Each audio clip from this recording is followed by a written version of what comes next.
So now I'm going to start my next topic, that is quality function deployment of Unit 3. The subject is Quality Toolkit for Managers and the code is KMB OM03. Okay, so these are some of the key references that you may follow for further readings. Okay, these are first three are your textbook. Okay, first is your textbook, and third is your textbook for operations management, and one more book is there, Six Sigma and process improvement.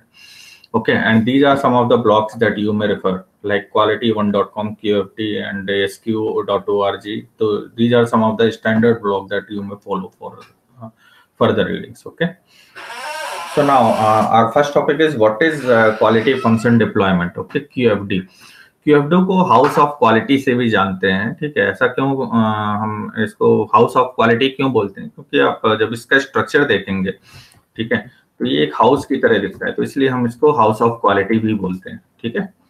तो QFD और quality function deployment is a model for product development and production popularised in Japan in the 1960s. The model aids in translating customer needs and expectation into technical requirements by listening to the voice of customer.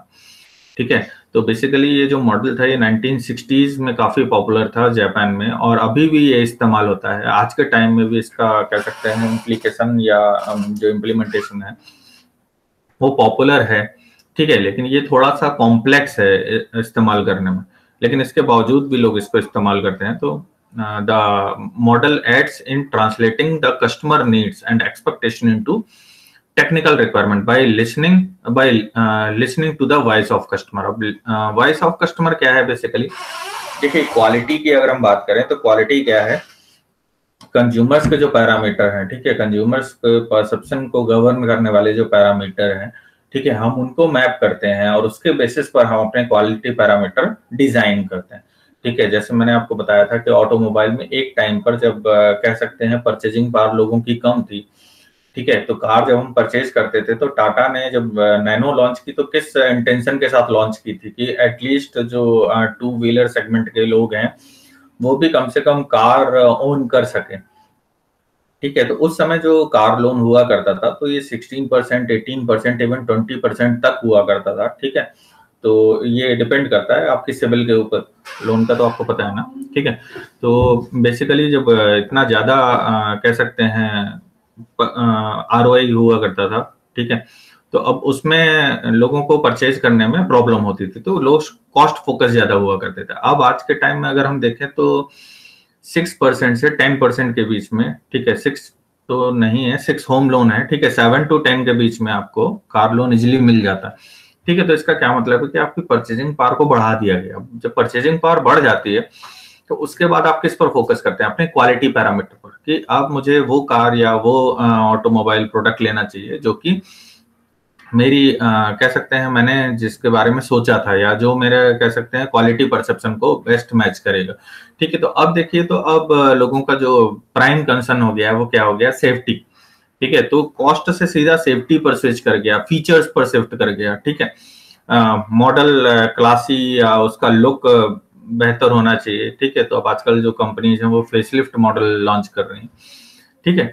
तो ये सब क्या है कि means basically SUV look होना चाहिए, ठीक है, कार का। भले ही हम एंट्री लेवल की कार ले रहे हो, लेकिन उसके बावजूद भी उसका जो लुक होना चाहिए वो SUV लुक होना चाहिए, तो उसको लोग प्रेफर कर रहे हैं, ठीक है।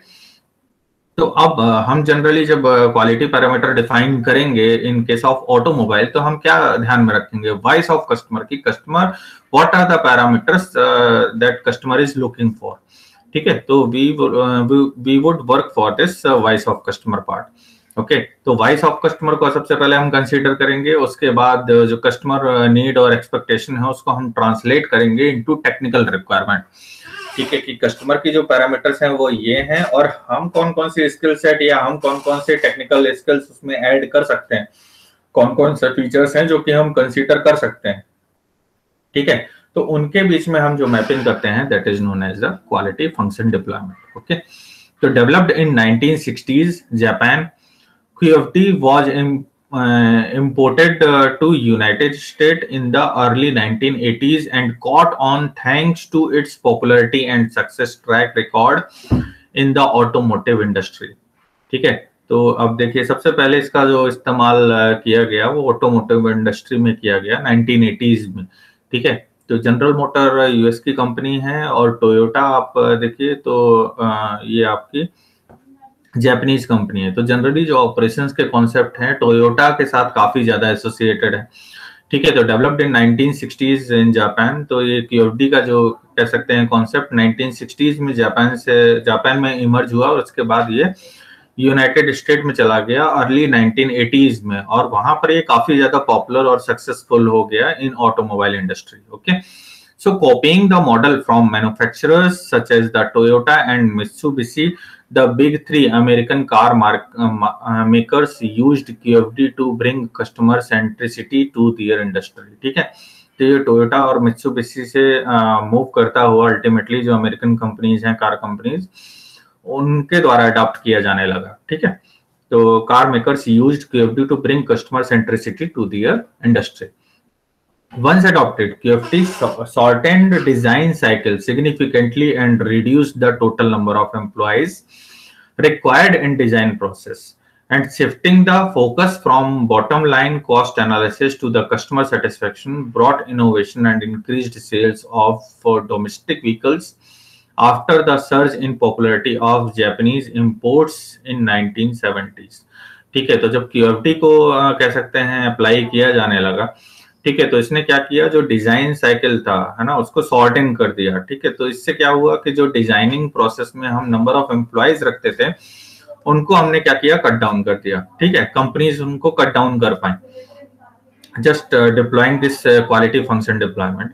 ठीक है, तो ये जो कह सकते हैं shifting the focus from bottom line cost analysis to customer satisfaction brought innovations and increased sales of domestic vehicle. अब देखिए 1980s के आसपास आपने पढ़ा था कि जो हमारा एरा है ठीक है वो कॉस्ट फोकस से क्वालिटी फोकस की तरफ मूव कर गया। ठीक है, तो एक तरीके से आप देखें तो उसका रीजन ही यही था कि जो कस्टमर की परचेजिंग पावर थी उस टाइम पर ऐसा क्या हुआ था, तो लिबरलाइजेशन। ठीक है, जनरली जो कंट्रीज थे लिबरलाइजेशन और ग्लोबलाइजेशन की तरफ मूव करना उन्होंने शुरू कर दिया था कहीं ना कहीं। ठीक है, तो अब उससे क्या हुआ कि जो कंज्यूमर है उसकी परचेजिंग पावर बढ़ाई गई। जब प्राइवेटाइजेशन किया जाता है ना किसी पर्टिकुलर इंडस्ट्री का तो उसके प्लस पॉइंट भी हैं और कुछ नेगेटिव पॉइंट्स भी हैं। ठीक है, तो नेगेटिव पॉइंट के मुकाबले मुझे लगता है कि प्लस पॉइंट ज्यादा है। कंपटीशन जब बढ़ जाता है तो आप सर्विसेज ज्यादा बेटर देते हैं। जैसे बैंकिंग का आप एग्जांपल ले सकते हैं, तो बैंकिंग सेक्टर में क्या है कि पहले जो 24/7 आज के टाइम में हम ऑपरेट करते हैं बैंक्स को, ठीक है, ऐसा पॉसिबल नहीं था। पहले जो बिजनेस या ट्रेड हुआ करता था वो कह सकते हैं कि जो बैंकिंग आवर्स होते थे उन्हीं पर ही आप ट्रांजेक्शन कर सकते थे। ठीक है, तो उस टाइम का आपको वेट करना पड़ता था कोई भी अगर बैंकिंग ट्रांजेक्शन करना है कुछ भी करना है, और उसके बाद आपको लाइन लगानी पड़ती थी और उसके बाद जाकर के आप जो है बैंकिंग ट्रांजेक्शन कर पाते थे। तो a lot many dissatisfaction was there. ठीक है, और कह सकते हैं कि जब कंपटीशन कम होता है ना तो लिथार्जी कह सकते हैं थोड़ा सा ज्यादा होती है लोगों में। ठीक है, आप जब कंपटीशन आ जाता है तो उसके बाद क्या है कि आप अपनी सर्वाइव मतलब कह सकते हैं सस्टेनेबिलिटी ढूंढने लगते हैं कि क्या मैं सर्वाइव कर पा रहा हूँ मार्केट में। ठीक है, तो अब उस केस में क्या है कि जब और प्राइवेट आप देखिए तो प्राइवेट किस पर डिपेंड रखता है कि जितना ज्यादा वो कस्टमर सर्विस दे पाएगा उतना ज्यादा वो फ्लरिश करेगा। ठीक है, तो इस तरीके से जब कंपटीशन बढ़ जाता है तो फिर मार्केट में आप जो कह सकते हैं कि पहले जो लिथार्जी कह सकते हैं या मोनोपोली जो होती है वो एक तरीके से ब्रेक होती है और आप ज्यादा कंज्यूमर सेंट्रिक प्रोडक्ट दे पाते हैं, ज्यादा क्वालिटी की तरफ आप मूव कर पाते हैं। ठीक है, तो वही हुआ जैसे ही QFD को अप्लाई किया जाने लगा। ठीक है, इंडस्ट्रीज में तो एक तो डिजाइन में जो आप कह सकते हैं लॉट मेनी एम्प्लॉइज रखते थे वो आपने कम कर दिया, उनकी रिक्वायरमेंट आपकी कम हो गई। ठीक है, और जो डिजाइन साइकिल थी तो इसको काफी हद तक शॉर्टन कर दिया। ठीक है, आप ज्यादा बेहतर तरीके से कस्टमर के रिक्वायरमेंट को मैप कर पाए और उसके रिक्वायरमेंट को इनकॉर्पोरेट कर पाए। ठीक है, तो these are some of the plus point of implementing the QFD in that scenario. Okay, so today QFD and the house of quality, ठीक है, can be found in a variety of industries and are part of Six Sigma toolbox। तो आज के time में अगर हम देखें QFD का कहां पर इस्तेमाल किया जा रहा है तो पहले तो ये ऑटोमोबाइल इंडस्ट्री से स्टार्ट हुआ और आज के टाइम में लगभग हर एक इंडस्ट्री में। ठीक है, इसका इस्तेमाल किया जाता है जहां पर भी डिजाइनिंग की जरूरत है, जहां पर भी वॉइस ऑफ कस्टमर को कंसीडर करने की जरूरत है, और इसके साथ साथ एक कैनो मॉडल का भी इस्तेमाल किया जाता है। ठीक है, तो और इसके अलावा सिक्स सिग्मा टूल बॉक्स के तौर पर भी इसका इस्तेमाल किया जाता है। सिक्स सिग्मा जब हम कह सकते हैं कंसीडर करते हैं, तो वॉइस ऑफ कस्टमर और हमारी जो कह सकते हैं टेक्निकल स्किल्स है, उनके बीच में कोरिलेशन को ड्राफ्ट करने के लिए हम QFD का इस्तेमाल करते हैं। ठीक है, तो सिक्स सिग्मा को इम्प्लीमेंट करने के लिए एक टूल की तरह भी QFD का हम इस्तेमाल करते हैं आज के टाइम में। तो अभी हम देखें तो ये 1960s का जो मॉडल है वो आज के टाइम में भी हम सही से इम्प्लीमेंट कर पा रहे हैं। और इवन आप देखिए तो बहुत सारे रिसर्च पेपर आपको मिलेंगे जिसमें एजुकेशन सेक्टर में QFD का इम्प्लीकेशन, और इसके अलावा ऑटोमोबाइल में, FMCG में, ठीक है, जहां पर भी डिजाइनिंग की जरूरत है, ठीक है, वहां पर आप इसका इम्प्लीकेशन देखेंगे। तो कह सकते हैं कि wide variety of industries are implementing nowadays QFD। ठीक है, and as an initiative of six sigma tool box, तो एक सिक्स सिग्मा टूल बॉक्स की तरह इसका इस्तेमाल करते हैं। सिक्स सिग्मा में क्या है कि बहुत सारे टूल्स इस्तेमाल होते हैं, कुछ डिफाइन के लिए, कुछ मेजर के लिए, कुछ एनालाइज के लिए, कुछ फर्दर इंप्रूवमेंट के लिए, और कुछ कंट्रोल के लिए। जो अभी आपने 7 टूल्स पढ़े थे ना, 7 QC tools and 7 new QC tools, तो इसी तरीके से सिक्स सिग्मा में भी जो 5 प्रोसेसेस हैं, मेजर प्रोसेसेस, ठीक है, define, measure, analyse, improve and control. ठीक है, तो इनमें भी wide variety of tools we are using, और इनमें आप देखिए तो टाइम टू टाइम अपडेट होता जाता है। लेकिन QFD को आप सबसे पहले कंसीडर करते हैं, उसका रीजन क्या है कि ये प्रॉपर डिजाइनिंग करके देता है। QFD और कैनो मॉडल का आप इस्तेमाल करते हैं। ठीक है, तो ये क्या है कि जो बेसिकली वॉइस ऑफ कस्टमर है उसको सही तरीके से ट्रांसलेट कर देता है कि जो कस्टमर है उसको क्या चाहिए, और आप क्या क्या स्किल सेट उसमें ऐड कर सकते हैं, आप क्या क्या क्वालिटी फीचर्स, क्या क्या क्वालिटी पैरामीटर्स आप कस्टमर को डिलीवर कर सकते हैं, उनके बीच में क्या कोरिलेशन है, ये इसके थ्रू आप इजिली ड्राफ्ट कर सकते हैं। Is it clear? ओके, सो अगर हम इसके बेसिक मॉडल के ऊपर जाएं कि इसका स्ट्रक्चर क्या होता है क्वालिटी फंक्शन डिप्लॉयमेंट का, तो this is the structure of quality function deployment. ठीक है, तो इसके मैं मार्कर ले लेता हूँ। ठीक है, तो देखिए अब यहाँ पर आप क्या करते हैं, वॉइस ऑफ कस्टमर, तो ये जो फर्स्ट सेल है जिससे आप स्टार्ट करते हैं, ठीक है, हाउस ऑफ क्वालिटी में, तो फर्स्ट जो प्रोसेस है वो क्या है, वॉइस ऑफ कस्टमर। अब वॉइस ऑफ कस्टमर क्या होता है कि एक पर्टिकुलर प्रोडक्ट के लिए आप कौन कौन से पैरामीटर कंसीडर करेंगे। तो जो फर्स्ट स्टेप है इसमें आप क्या करेंगे, voice of customer, number 1 parameter क्या होगा, 2 क्या होगा, ठीक है, 3 क्या होगा। इस तरीके से आप क्या करेंगे, कस्टमर के जो भी पैरामीटर है, ठीक है, सबसे ज्यादा एक्सट्रीम से लेकर के सबसे ज्यादा कह सकते हैं सबसे कम रेटिंग वाला भी पैरामीटर आप वहां पर कंसीडर करेंगे। तो यहाँ पर आप प्रॉपर लिस्टिंग करते हैं। ठीक है, नंबर 1 से लेकर के जितने भी नंबर्स हैं, आपको जितने भी पैरामीटर्स मिल सकते हैं कस्टमर के वॉइस ऑफ द कस्टमर से रिलेटेड, मींस कस्टमर क्या क्या कंसीडर करना चाहता है, या कस्टमर की क्या डिमांड है, नीड क्या है। ठीक है, तो उन सभी के जो भी पैरामीटर्स हैं वो आप यहाँ पर लिस्ट कर लेते हैं। फिर सेकंड स्टेप आता है ये प्रायोरिटीज। प्रायोरिटीज क्या होती है कि ये जो वॉइस ऑफ कस्टमर्स हैं इनको आप रेट करें, रेटिंग दें। ठीक है, तो रेटिंग आपको पता है, रेट और वेट में डिफरेंस पता है ना। ठीक है, तो रेटिंग क्या होती है बेसिकली कि रेटिंग दे सकते हैं या वेट भी दे सकते हैं, इसलिए प्रायोरिटीज लिखा है कि आपके लिए सबसे ज्यादा जो इम्पोर्टेंट पैरामीटर है वॉइस ऑफ कस्टमर का वो क्या है, या कह सकते हैं जो सबसे लीस्ट प्रेफरेंस वाला है वो क्या है। ठीक है, तो देखिए सबसे पहले जब आप कंसीडर करते हैं तो किसको कंसीडर करते हैं, जिसकी रेटिंग सबसे ज्यादा हो या जिसको आपने सबसे ज्यादा वेट असाइन किया हो। ठीक है, तो बेसिकली प्रायोरिटीज। ठीक है, तो रैंकिंग करते हैं आप यहाँ पर जो वॉइस ऑफ कस्टमर्स के पैरामीटर है। ठीक है, नेक्स्ट आपका थर्ड स्टेप आता है। पहले आपने क्या किया कि वॉइस ऑफ कस्टमर को डिफाइन किया कि कौन कौन से पैरामीटर हैं जो कि कस्टमर कंसीडर करना चाहता है, और उसके बाद उसकी रेटिंग या रैंकिंग की या वेट आपने असाइन किया। ठीक है, फिर आपका थर्ड स्टेप आता है दिस वन। ठीक है, प्रोडक्ट कैरेक्टरिस्टिक्स। मैं कौन कौन से पैरामीटर हैं जो कि इनकॉर्पोरेट कर सकता हूँ। ठीक है, आपको मैंने पहले भी बताया था कि इकोनॉमिक्स का कॉन्सेप्ट है वो क्या कहता है कि कंज्यूमर्स डिमांड आर अनसेटिएबल, है ना, उनको कभी भी ऐसा नहीं है कि आप पूरा कर सके। ठीक है, जब कंज्यूमर फर्स्ट टाइम किसी प्रोडक्ट को कंज्यूम करता है तो उसका क्या परसेप्शन रहता है, अरे इतने कम पैसे में मुझे इतना अच्छा प्रोडक्ट मिल रहा है। ठीक है, लेकिन धीरे धीरे जैसे जैसे वो उस प्रोडक्ट को कंज्यूम करता रहता है उसका परसेप्शन क्या हो जाता है, हाँ इतने में उसका परसेप्शन बन जाता है कि हाँ इतने पैसे में इतना तो मिलता ही है। ठीक है, अब फर्दर क्या नया, ठीक है। तो कंज्यूमर्स डिमांड्स आर अनसेटिएबल, उनको कभी भी पूरा नहीं किया जा सकता। तो आप क्या देखते हैं, अपनी मेरी क्या स्किल है, ठीक है, मैं क्या कस्टमर को डिलीवर कर सकता हूं, तो प्रोडक्ट कैरेक्टरिस्टिक, ठीक है। तो मैं अपने स्किल सेट के हिसाब से प्रोडक्ट में क्या क्या कह सकते हैं पैरामीटर्स इनकॉर्पोरेट कर पाऊंगा जो कि वॉइस ऑफ कस्टमर से रिलेटेड है। तो मैं यहाँ पर उनकी लिस्ट बना लेता हूँ, नंबर 1, ठीक है। अब ये एक मिनट, ये इस तरीके से होते हैं, ठीक है, 1 2 3 4 5, इस तरीके से करके आप क्या करते हैं, नंबर 1 पैरामीटर, नंबर 2 पैरामीटर, 3 4 5 6, और अल्टीमेटली इसी तरीके से आप फर्दर प्रोडक्ट कैरेक्टरिस्टिक्स मीन्स इधर पर आप क्या करेंगे, number 1 number 2 number 3 means customer क्या चाहता है, और यहाँ पर जो प्रोडक्ट कैरेक्टरिस्टिक है, मैं कस्टमर को क्या क्या डिलीवर कर सकता हूँ, ठीक है। तो वो पैरामीटर्स आप यहाँ पर मैप करते हैं, ठीक है। नेक्स्ट इज, अब आप इनके बीच में एक रिलेशनशिप ड्रॉ करते हैं। तो यहाँ पर ये जो मैट्रिक्स है वो कहीं इस तरीके की बन जाएगी, रिलेशनशिप मैट्रिक्स। आप इसी को, जो भी आपने पैरामीटर डिफाइन किए हैं ना, उसको आप इस तरीके से यहाँ पर एक इस तरीके की रिलेशनशिप मैट्रिक्स बन जाएगी। अब रिलेशनशिप मैट्रिक्स में आपको क्या देखना है कि ये जो नंबर 1 पैरामीटर है कंज्यूमर का, ठीक है, वो हम जो कह सकते हैं स्किल सेट या हम जो कैरेक्टरिस्टिक प्रोडक्ट में ऐड कर सकते हैं, उनका आपस में क्या कोरिलेशन है। तो कुछ फैक्टर्स होते हैं जिनका कोई रिलेशनशिप नहीं होगा, ठीक है, तो उनको आप ब्लैंक छोड़ देंगे।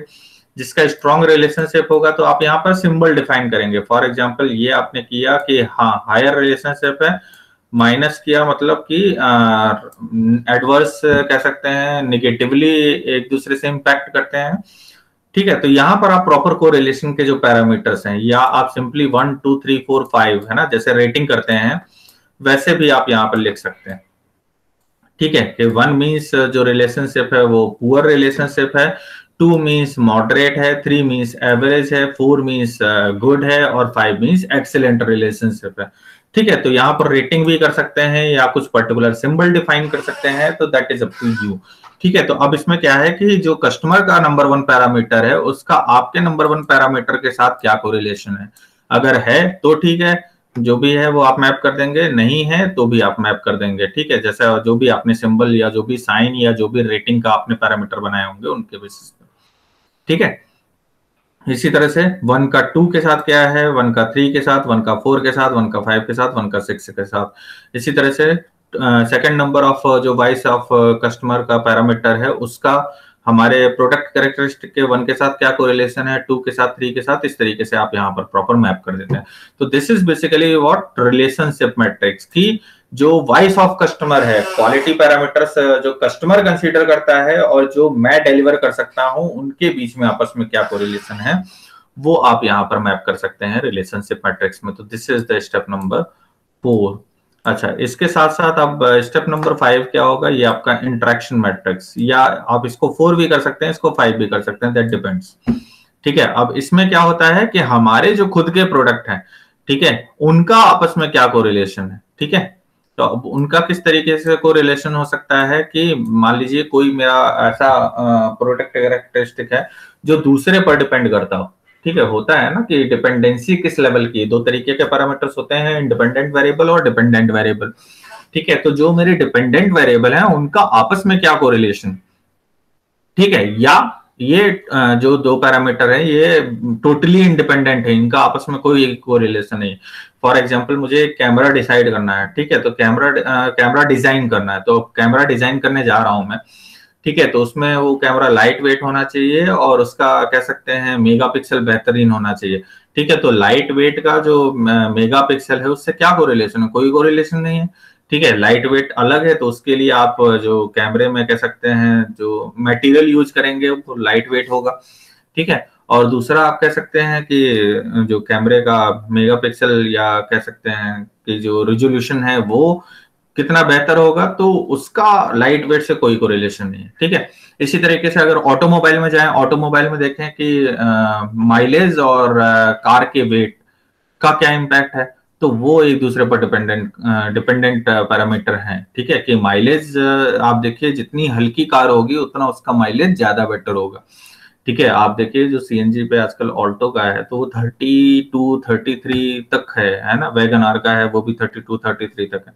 और वही अगर हैवी व्हीकल की बात करें, ठीक है, जो वेटारा ब्रिजा अभी आई है, लॉन्च होने वाली है सीएनजी में, या अभी इनोवा क्रिस्टा लॉन्च होने वाली है, या जो एर्टिगा सीएनजी में आती है, ठीक है, या डिजायर आती है, तो उनका एवरेज कहीं कम है ऑल्टो या वैगन आर या जो आपका कह सकते हैं एक और है ना सेलेरियो, इनके मुकाबले। तो क्यों है? Just because of light weight. तो कहीं ना कहीं ये जो लाइट वेट है और माइलेज है ये एक दूसरे को कहीं ना कहीं इम्पैक्ट कर रहे हैं। आप किस लेवल तक इम्पैक्ट कर रहे हैं तो उसके लिए आप प्रॉपर यहाँ पर रेट कर सकते हैं या किसी सिंबल के द्वारा इसको डिफाइन कर सकते हैं। तो that is basically interaction matrix. तो इंटरेक्शन मैट्रिक्स बेसिकली है क्या कि जो आपके प्रोडक्ट की कैरेक्टरिस्टिक है वो एक दूसरे से कितना कह सकते हैं कोरिलेट कर पा रही हैं, तो उनका कोरिलेशन आप यहाँ पर मैप करेंगे। ठीक है, तो दिस में भी स्टेप नंबर 4 और स्टेप नंबर 5। ओके, तो यहां तक आप देखें तो इतना पार्ट आपने कंप्लीट कर लिया। अब आते हैं कॉम्पिटिटिव वैल्यूएशन पर। ठीक है, कॉम्पिटिटिव वैल्यूएशन क्या है कि अब हाउस ऑफ क्वालिटी क्या है ना कि आपको क्लियर पिक्चर दे देता है कि आपको जो आपका अभी स्टेटस है वो क्या है, ठीक है, आपकी कॉम्पिटिटिव पोजीशन क्या है और क्या क्या कैरेक्टरिस्टिक हैं जो आप मैप कर चुके हैं, कौन कौन सी और कैरेक्टरिस्टिक है जो कि आपको कंसीडर करनी चाहिए। ठीक है, तो वो सब आपको कह सकते हैं कि एक ही जगह पर कंसोलिडेटेड पिक्चर ला करके दे देता है क्वालिटी फंक्शन डिप्लॉयमेंट। तो कॉम्पिटिटिव वैल्यू अगर हम देखें तो कॉम्पिटिटिव वैल्यू क्या है कि जो voice of customer number 1 parameter है, ठीक है, उसका अलग अलग कंपटीटर का क्या कह सकते हैं स्टेटस है। ठीक है, जैसे कंपटीटर ये हो गए, पहला मान लीजिए कि आप हैं, ठीक है, तो आप हो गए, ये ऑन हो गया। ठीक है, अब ऑन हो गया तो अब इसमें क्या है कि ये आपने जैसे प्रायोरिटी आपने डिसाइड किए हैं तो दीज आर द वेट्स। ठीक है, एंड यहाँ पर आपने कुछ रेट किया है तो वेट मल्टीप्लाइड बाई रेट करके कर सकते हैं, या आप कुछ सिंबल से डिफाइन कर सकते हैं, या अगर आपने मान लीजिए सिंबल आपके बहुत ज्यादा जस्टिफाइड नहीं है या आपने प्रॉपर तरीके से वेटेड रेटिंग नहीं ले रखा है तो वहां पर आप गुड, बैड और मॉडरेट भी कर सकते हैं, है ना। तो आपने क्या किया, जी फॉर गुड, है ना, और bad, B for bad and M for moderate. तो इन तीनों से भी अपनी पोजीशन को आप डिफाइन कर सकते हैं कि नंबर 1 पैरामीटर पर मेरी जो कॉम्पिटिटिव पोजीशन है वो क्या है, गुड है, तो यहाँ पर जी लिख देंगे। नंबर 2 पैरामीटर पर मेरी पोजीशन क्या है, बैड है as compare to my competitor, तो मैं वहां पर बी लिखूंगा। ठीक है, नंबर 3 पैरामीटर पर फॉर एग्जांपल कि मेरी जो पोजीशन है वो क्या है, मॉडरेट है, तो मैं वहां पर एम लिखूंगा। इसी तरह से अब जो कंपटीटर नंबर ए है उसकी क्या पोजीशन है, ठीक है, कंपटीटर नंबर बी है उसकी क्या पोजीशन है, कंपटीटर नंबर सी है उसकी क्या पोजीशन है, एंड सो ऑन। तो जितने भी आप कंपटीटर्स हैं आपके मार्केट में, ठीक है, तो वॉइस ऑफ कस्टमर को किस तरीके से कंसीडर करते हैं और उसमें उनकी क्या पोजीशन है वो भी आप यहाँ पर मैप कर सकते हैं। ठीक है, अब यहाँ पर देखिए ये तो हो गया आपका नेक्स्ट स्टेप नंबर 6, मान लीजिए कि आपने इसको इनकॉर्पोरेट कर दिया। ठीक है, तो अब यहाँ तक की आपकी जितनी भी मैट्रिक्स है वो पूरी हो गई। अब आते हैं नीचे। ठीक है, तो यहाँ पर क्या है कि जो आप कह सकते हैं अपनी टेक्निकल स्ट्रेंथ है वो भी यहाँ पर आप कंसीडर कर सकते हैं। ठीक है, तो उससे पहले आप देखिए यहाँ पर आप अपनी इंपॉर्टेंस रेटिंग भी कर सकते हैं अगर आपको ज्यादा डिटेल में करना है। तो इसके लिए जो सबसे अच्छा मेथड है वो वेटेड रेटिंग का इस्तेमाल होता है। तो अब यहाँ पर आप जैसे प्रायोरिटी है, ठीक है, नंबर 1 पे जो प्रायोरिटी है 2 पर है, तो इसको जैसे आपने सर्टेन वेट असाइन कर दिया। वेट आपको पता है कि जैसे आउट ऑफ 10 है, तो आउट ऑफ 10 जैसे मैंने किसी को 5 मार्क्स दे दिए, तो अब बचा जितना वेट है 5, अब मैं बाकी के जो पैरामीटर्स हैं उनको 5 में से मैं वेट करूंगा।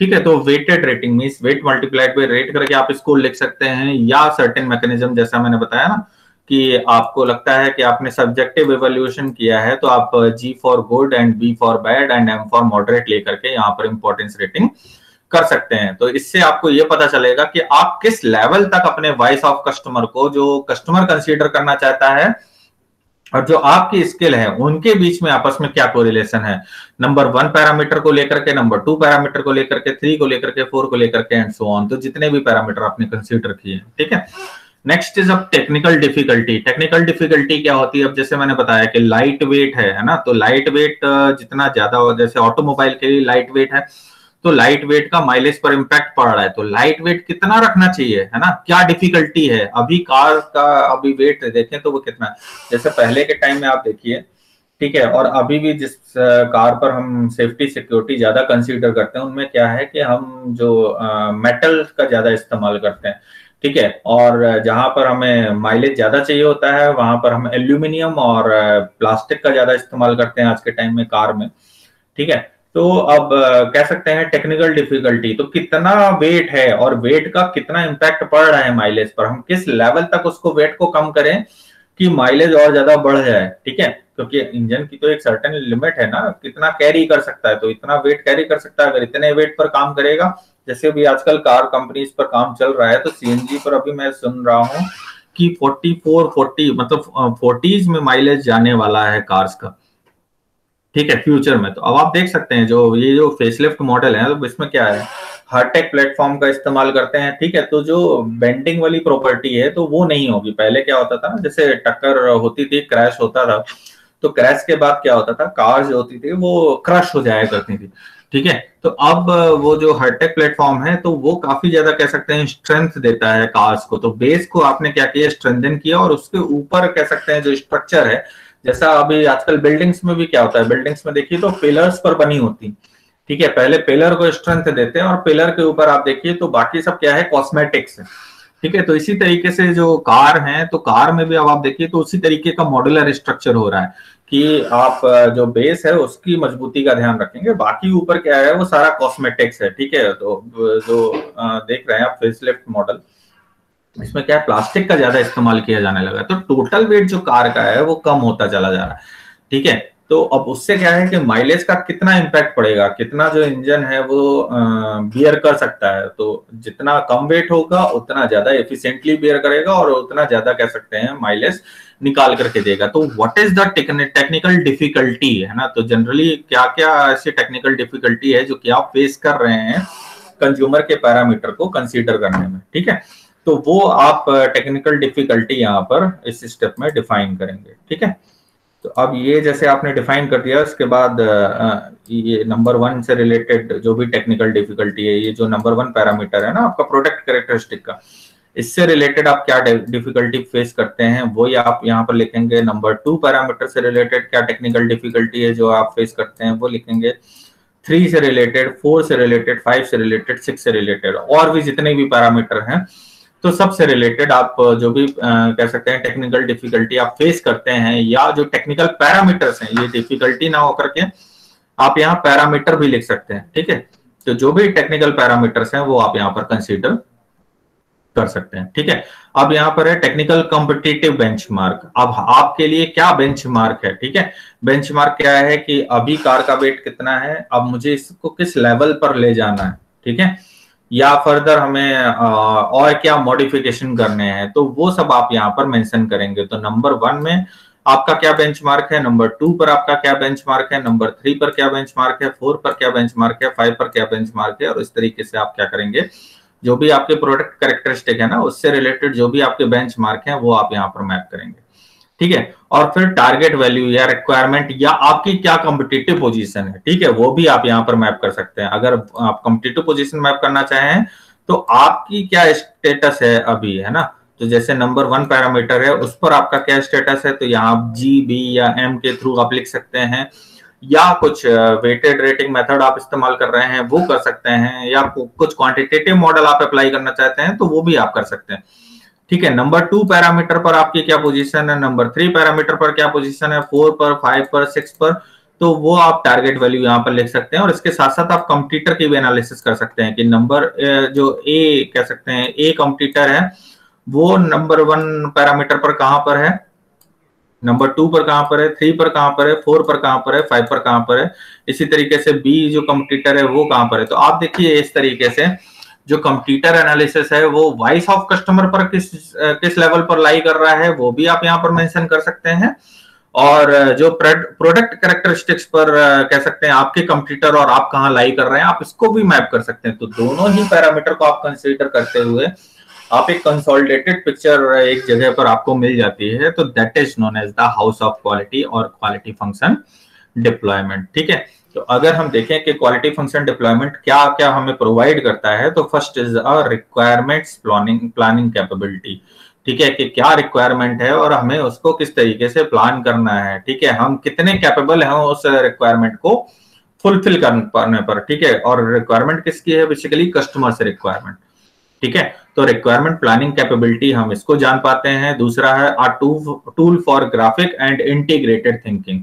अब ग्राफिक क्या है कि इसको आप देखिए तो कुछ सॉफ्टवेयर्स के थ्रू भी आजकल डिजाइन किया जाता है, क्योंकि कह सकते हैं कि lot many parameters are there. हम अगर पेपर पेन पर या किसी पर्टिकुलर कह सकते हैं वर्ड पर या किसी इस तरीके के टूल पर अगर हम डिजाइन करने जाएं, तो वॉइस ऑफ कस्टमर देखें तो वो भी बहुत सारे पैरामीटर्स हैं, और प्रोडक्ट कैरेक्टरिस्टिक देखें तो वो भी बहुत सारे पैरामीटर हैं। और ऐसा नहीं है कि सिर्फ आप हाउस ऑफ क्वालिटी जो डिफाइन करेंगे सिर्फ प्रोडक्ट डिजाइन के लिए करेंगे, प्रोसेस के लिए भी कर सकते हैं। अब प्रोसेस में आप देखिए तो मल्टीपल सब प्रोसेसेस आर देयर, ठीक है। तो उन सभी को जब आप मैप करने जाएंगे तो it is a very much complex, है ना।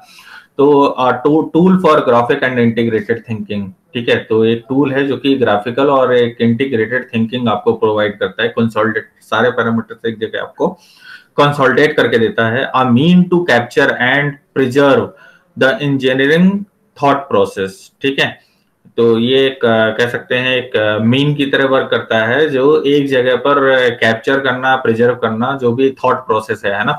If multiple design engineers are there, तो उन सभी के कंसोलिडेटेड व्यू को आप एक जगह पर इजिली मैप कर पाते हैं। तो that is the plus point of deploying QFD. Okay, next is a mean to communicate the thought process of to the new member of the QFD team, ठीक है। अब इसको हम क्यों डॉक्यूमेंट करते हैं, क्यों मैप करते हैं, जैसे कोई न्यू पर्सन है जिसने कि आपकी डिजाइन टीम को ज्वाइन किया है, वो भी इजिली इसको समझ पाए, ठीक है। तो I mean to communicate the thought process to new member of the QFD team. अगर कोई नया मेंबर है तो ये एक तरीके से एक डॉक्यूमेंटेशन टेक्निक भी है। I mean to inform management regarding inconsistency between requirement, risk and the need of the customer, ठीक है। अब ये क्या है कि आप अगर मैनेजमेंट को इन्फॉर्म करना चाहते हैं तो वो भी वहां पर भी आप इसे एक टूल की तरह इस्तेमाल कर सकते हैं, ठीक है। कि ये कंसोलिडेटेड अंडरस्टैंडिंग देता है कि कस्टमर क्या चाहता है, हम क्या बना सकते हैं, उनका आपस में क्या कोरिलेशन है, हमारे कंप्यूटर क्या बना रहे हैं, इन सबको आप एक जगह पर कंसोलिडेटेड वे में देख सकते हैं, ठीक है। या आप अपने जो मैनेजमेंट है उनको इन्फॉर्म कर सकते हैं। तो ये कह सकते हैं बहुत ही ज्यादा यूजफुल टूल है जिसका इस्तेमाल किया जाता है, ठीक है, आज के टाइम में इंडस्ट्री सिनेरियो में। बस ये है कि ये थोड़ा सा कॉम्प्लेक्स है, तो इसे आप सॉफ्टवेयर के थ्रू कर सकते हैं, और आप वो पैरामीटर कंसीडर करिए जो आपके लिए सबसे ज्यादा क्रूशियल या सबसे ज्यादा इंपॉर्टेंट है, ठीक है। इसके साथ आप पैरेटो प्रिंसिपल का भी इस्तेमाल कर सकते हैं। तो this is all about the basic introduction of QFD. So if you have any doubt or query regarding this you may ask. अच्छा, इसमें मैं एक ऑपरेशंस मैनेजमेंट जो प्लेलिस्ट है उसमें आप यूनिट 5 में जाकर के देखिएगा, तो एक क्यूएफडी का मैंने उसमें एक वीडियो डाला हुआ था, ठीक है। तो उसमें क्या है कि एक डिजाइनिंग का कैमरा एग्जाम्पल लेकर के मैंने क्यूएफडी को समझाया है, तो उसको भी आप रेफर कर सकते हैं इसको पढ़ने के बाद। Is it clear? कोई डाउट है? No sir. ओके, ठीक है, थैंक यू।